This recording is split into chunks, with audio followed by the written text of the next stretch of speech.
자, 대구로 갈 수밖에 없겠죠. 왜냐? 대구에서 지금 돌풍이 생기고 있습니다. 대단히 민감한 변화가 감지되고 있습니다.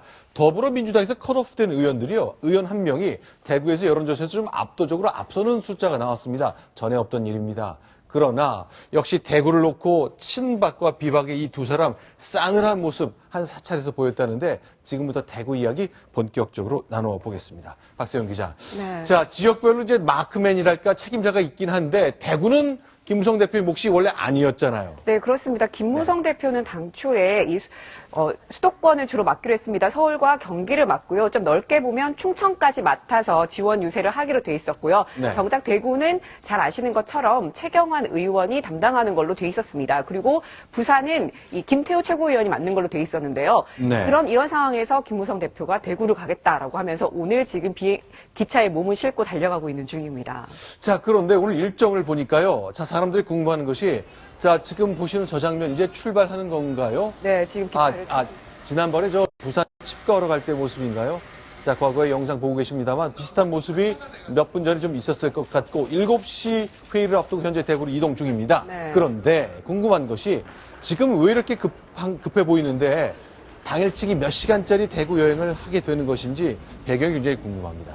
네, 지금 그 배경을 두고 여러 가지 얘기가 나옵니다. 자, 김무성 대표, 이 대구를 간다는 거 쉽지 않은 도전입니다. 말씀하신 것처럼 호남 방문을 피하는 문재인 대표와 비슷한 상황인데요. 어떻게 보면 김무성 대표에게는 이 대구는 박근혜 대통령의 정치적 고향이잖아요. 그러다 보니까 이 박근혜 대통령과 종종 각을 세워온 김무성 대표에게 이 대구는 굉장히 껄끄러운 곳입니다. 그럼에도 불구하고 김 대표가 여길 찾아가는 이유가 뭐냐? 약간 문재인 대표와 좀 차별화하는 거 아니냐. 지금 문재인 대표는 호남을 가지 못하고 있지 않습니까? 다르게 나는 직접 대구를 가서 그곳에서 회의도 하고 좀 지금 상황을 좀 진화해보겠다. 이런 의도가 있는 것으로 보입니다.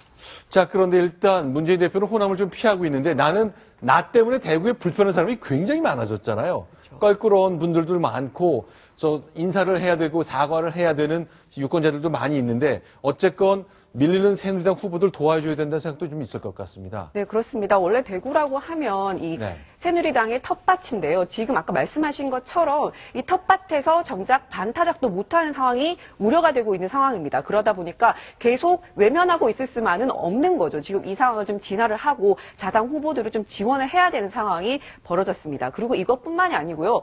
요즘에 계파 갈등이 또 워낙 노출되고 있지 않습니까? 김무성 대표 같은 경우에는요. 이 무소속은 건드리면 커진다 이렇게 얘기를 한 반면에 이 최경환 의원 같은 경우에는 이 무소속을 절대 찍지 마라. 이건 안 된다라고 하면서 얘기를 하면서 서로 손발이 맞지 않은 상황이 자꾸 노출이 되고 이 계파 갈등 때문에 지지율이 더 떨어지는 상황이 나오니까 결국 이걸 진화하기 위해서 내려간 거다. 의원들을 좀 설득하기 위해서 내려간 거다라는 얘기가 나옵니다. 자, 그런데 대구 선거 결과 19대 때 보니까요. 12곳 모두 이겼잖아요. 하지만 지금 한 곳 좀 문제가 좀 생겼습니다. 어떤 곳인지 좀 소개를 해 주시죠.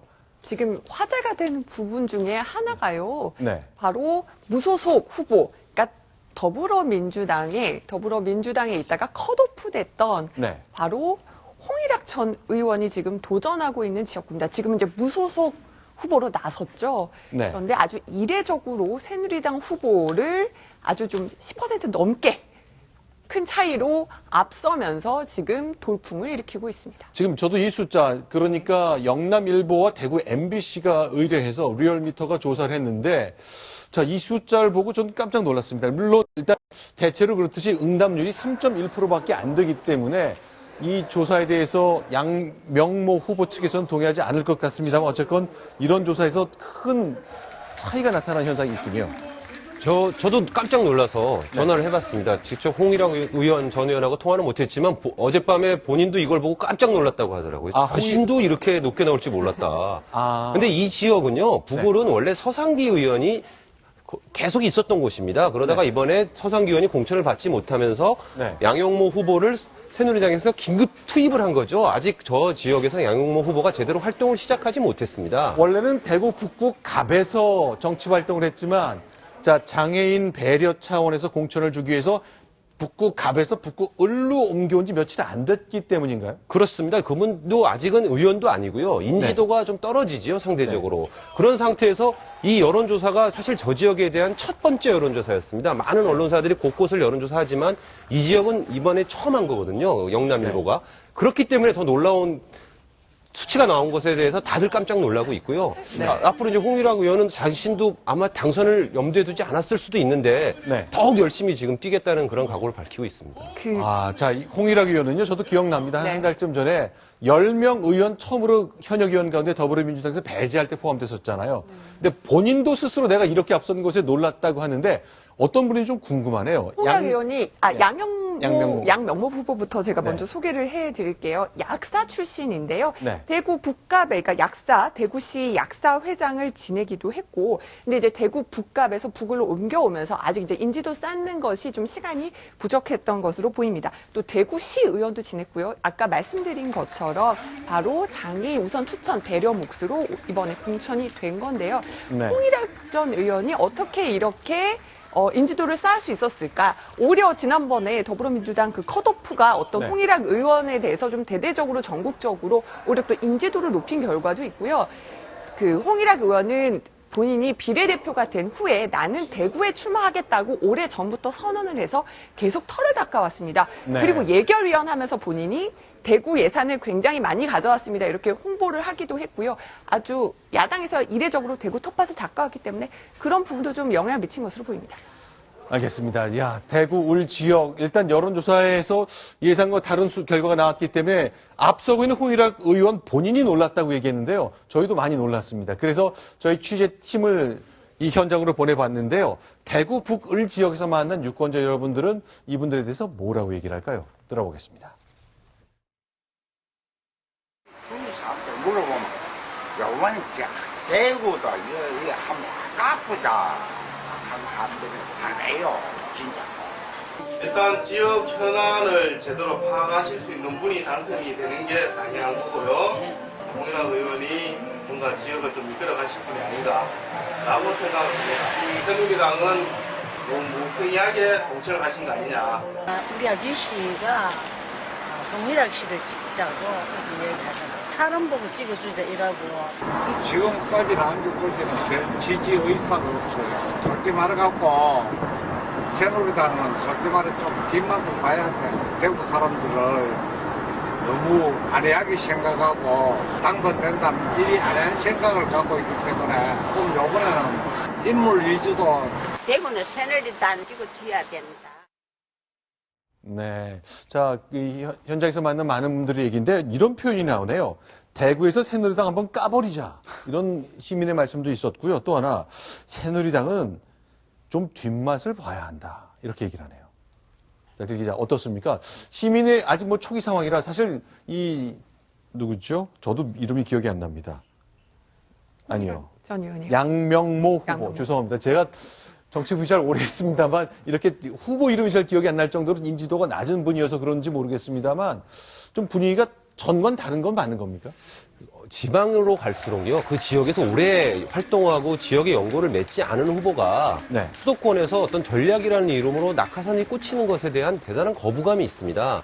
대구도 마찬가지고요. 더불어민주당 같은 경우는 광주도 마찬가지입니다. 그런데 갑자기 지역민들의 의사를 전혀 신경 쓰지 않은 상태에서 전략 공천으로 떨어졌기 때문에 하늘에서 홍일학 의원은 더불어민주당 소속이긴 했지만 최근에 탈당을 하지 않았습니까? 반감이 아무래도 좀 줄었을 거고요. 오랫동안 그 지역을 밑바닥을 닦아왔기 때문에 지역 구민들이 보기에는 처음 본 사람보다는 오랫동안 우리와 함께 호흡한 홍일학 의원한테 좀 더 좋은 점수를 주는 게 아닌가 이렇게 판단이 됩니다.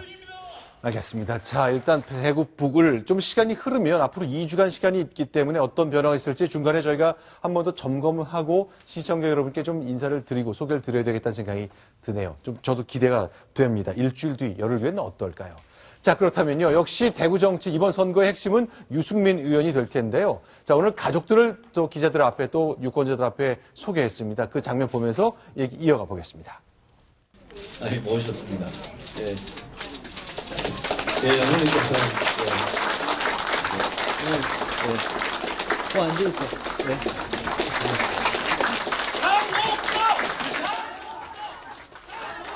네, 유승민 의원이 자신의 부인과 딸 그리고 어머니, 노모를 소개하는 장면이 잠시 후에 나타나고 있습니다.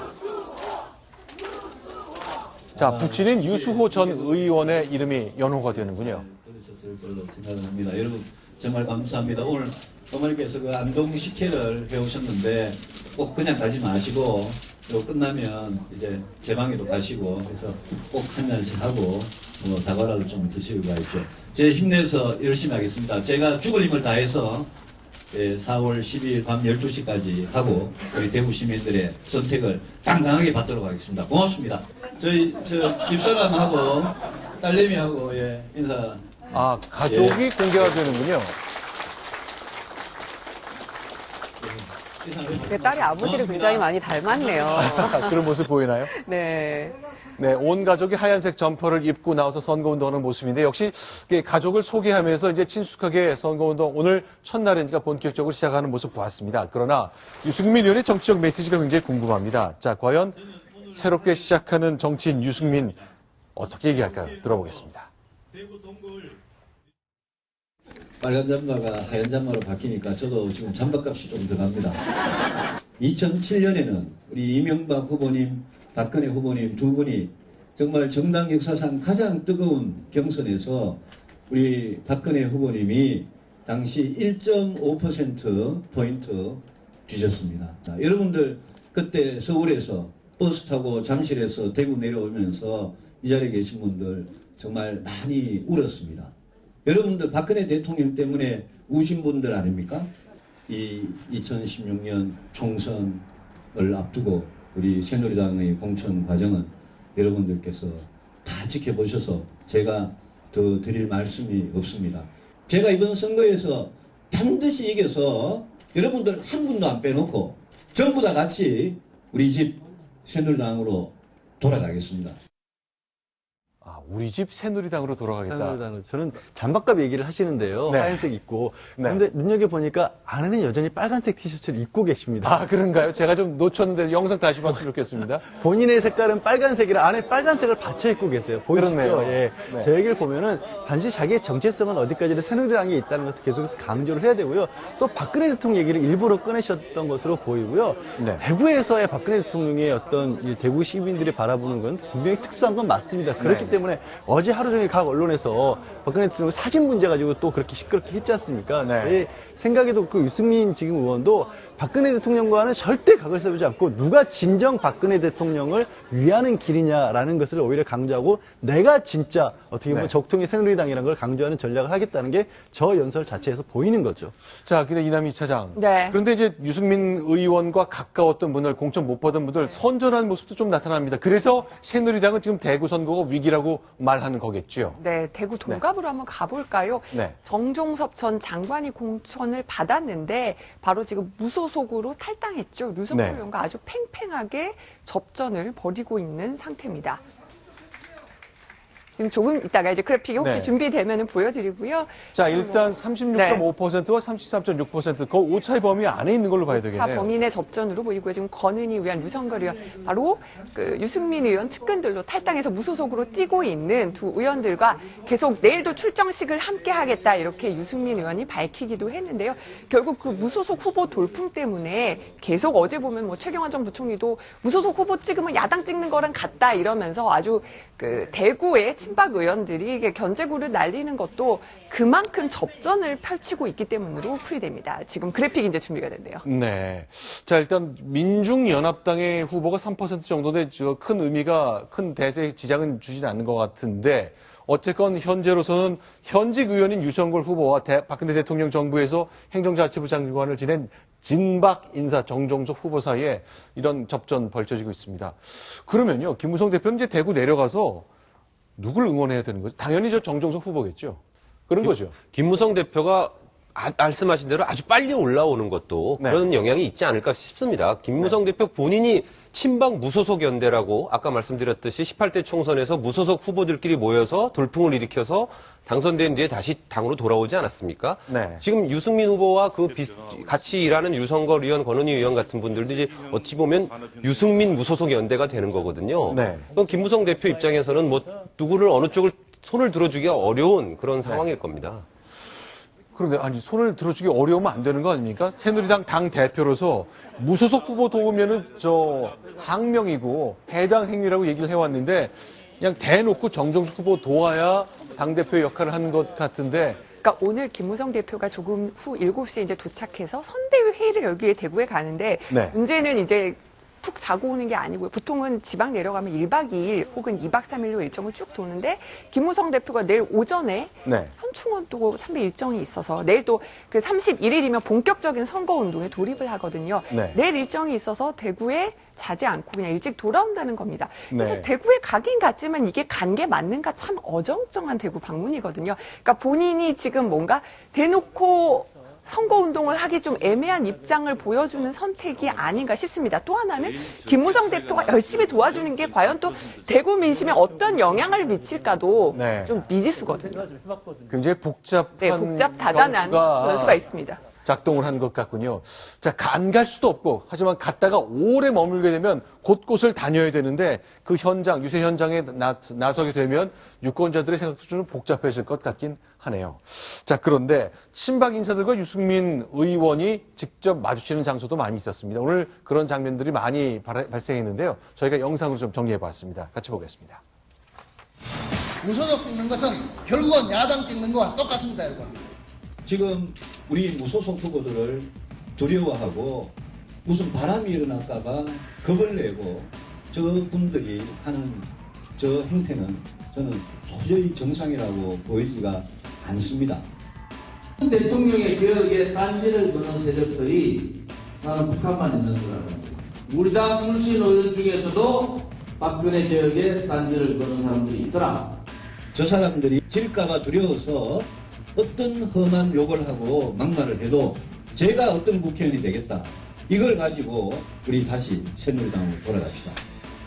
이번 총선은 대신에 정치될 의리의 정치의 전쟁입니다.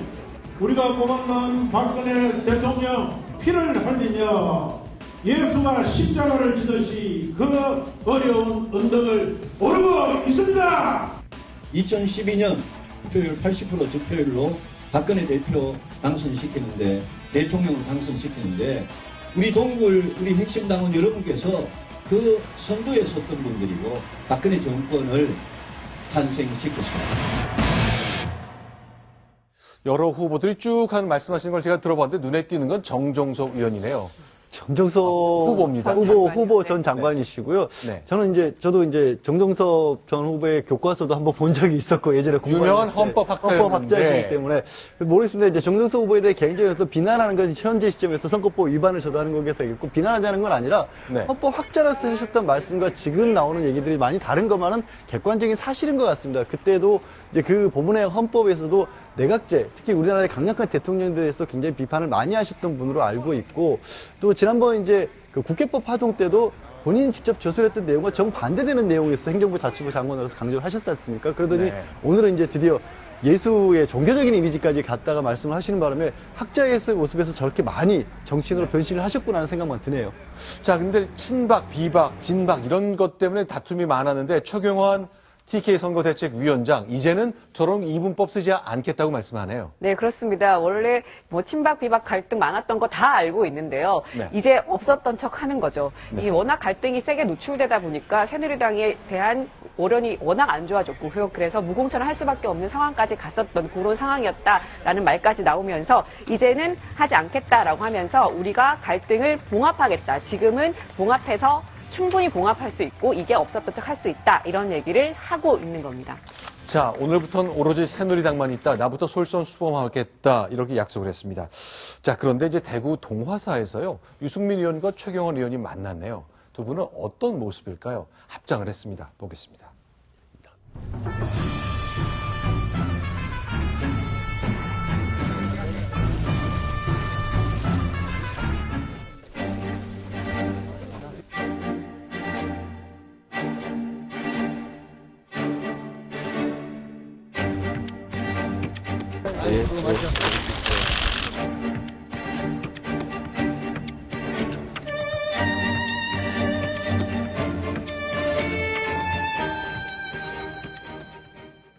그렇네요. 앞쪽에는 최경환 의원, 뒤쪽에 네. 유승민 의원. 악수는 나눴지만 악수가 굉장히 짧았네요. 네, 일단 대구의 그 불교 행사기 때문에 네. 대구에 출마한 많은 후보들이 다 저 자리에 찾았는데 먼저 그 유승민 의원 같은 경우는 오늘 개소식 전 이 오전 행사였습니다. 미리 와 있었는데 최경환 전 부총리 이렇게 쭉 걸어 들어오다가 유승민 의원을 보고 인사를 안 할 수는 없으니 가서 네. 짧게 인사하면서 수고 많죠 이러고 정말 눈도 제대로 안 마주치고 웃기는 웃었지만 정말 건강 손을 인사 잡습니다만 네. 눈도 제대로 안 마주치고 다음에 김문수 전 지사의 경우도 상당한 아이 컨택하는 것을 볼 수가 있는데요. 네. 아주 싸늘하게 물론 웃으면서 했지만은 두 사람이 앞뒤로 앉기도 했습니다. 그런데 대화는 전혀 나누지 않았습니다. 자, 그럼 이제 지금 새누리당 상원, 이제 부산도 비상인 것 같은데요. 자, 장제원 후보도 그렇고, 손수조 후보도 그렇고, 이렇게 후보를 이렇게 더 바뀌는 상황도 계속 이어지고 있거든요. 자, 그런데 이제 부산 얘기를 좀 내려왔으면 좋겠습니다. 일단, 부산 판세도 흔들흔들한다는 소리가 들리고 있습니다. 예전처럼 압승은 쉽지 않을 것 같은 지적이 있는데, TV 토론도 잘 안 이루어질 정도가 있다는데, 그건 어떤 내용인가요?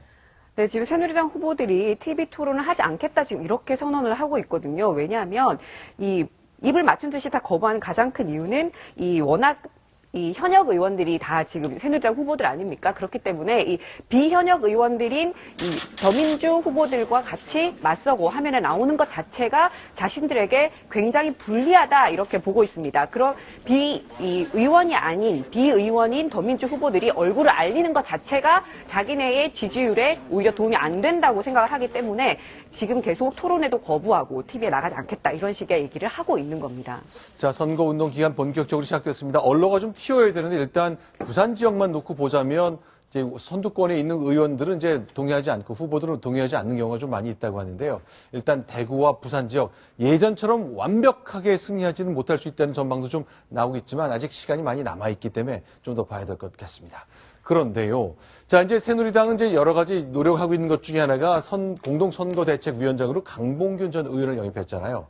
그런데 이 야당 의원의 여당 행을 본 야당 분들 입맛이 굉장히 쓴가 봅니다. 대체로 분위기가 안 좋죠.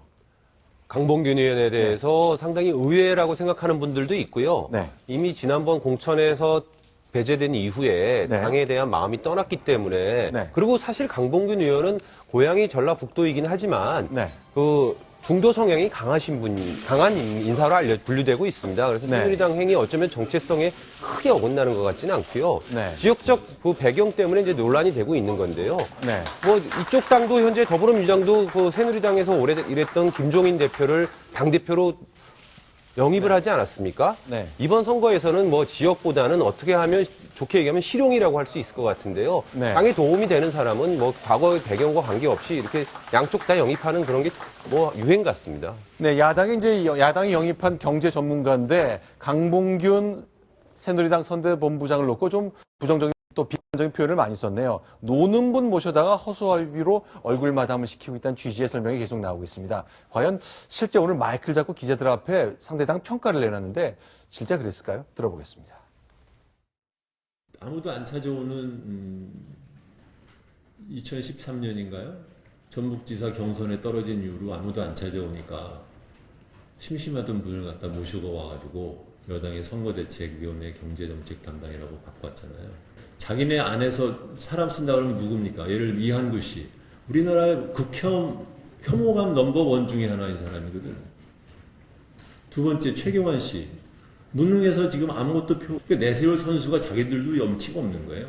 그러다 보니까 어떻게 되느냐. 상대방에서 관료 출신으로 국회의원 10년 하고선 그만두고서는 놀고 있는 분 모셔다가 그 사람을 얼굴 마담으로 좀 쓰는 거예요. 이게. 완전히 허수아비지. 근데 허수아비는 옛날부터 들은 게 똑같은 얘기니까 다시 관치금융 말이적의 통화정책이 저건 신용정책입니다.